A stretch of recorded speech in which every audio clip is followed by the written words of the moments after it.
দমদমে আইনজীবীকে কোপ, গ্রেফতার প্রাক্তন স্কুল শিক্ষক। আবাসনে গাড়ি রাখা নিয়ে বচসা। আক্রান্ত ব্যারাকপুরের আইনজীবী দেবসুন্দর দড়িপা। হামলার অভিযোগে গ্রেফতার প্রাক্তন স্কুল শিক্ষক তপন সরকার। সেই সিসিটিভি ফুটেজ আপনারা দেখতে পাচ্ছেন, যেখানে দেখা যাচ্ছে কিভাবে দমদমে আইনজীবীকে কোপ মারলেন প্রাক্তন স্কুল শিক্ষক। গ্রেফতার করা হয়েছে তাকে। সিসিটিভি ফুটেজ দেখে গ্রেফতার করা হয়েছে প্রাক্তন স্কুল শিক্ষককে। আহতকে দেখতে যান বিজেপি মুখপাত্র বিমল শঙ্কর নন্দ। অভিযুক্ত সিপিএম সমর্থক, এমনটাই দাবি বিজেপি মুখপাত্রের।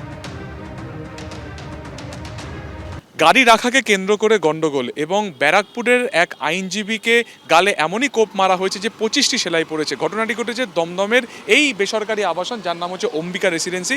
রবিবার দিনকে গাড়ি রাখাকে কেন্দ্র করে গন্ডগোল বাধে এই আবাসনেরই আরেক বাসিন্দার সাথে ব্যারাকপুরের আইনজীবী দেবসুন্দর দড়িপার। এবং এরপরে যেটা আশপাশের বা প্রত্যক্ষদর্শীরা যেটা জানাচ্ছেন যে হাতে একটি ধারালো অস্ত্র দিয়ে তিনি কিন্তু হামলা চালান এই দেবসুন্দর দড়িপার উপরে এবং তার গালে ক্ষতবিক্ষত তিনি করে দেন। এবং এই গোটা ঘটনাতে পরবর্তীকালে অন্যতম অভিযুক্ত তপন সরকারকে ইতিমধ্যে গ্রেফতার করা হয়েছে। এবং এই গোটা ঘটনাতে আর কেউ যুক্ত কিনা পুরোটাই খতিয়ে দেখছে কিন্তু দমদম থানা। ক্যামেরায় উজ্জ্বল ঘোষের সঙ্গে সুকান্ত মুখোপাধ্যায়, এবিপি আনন্দ।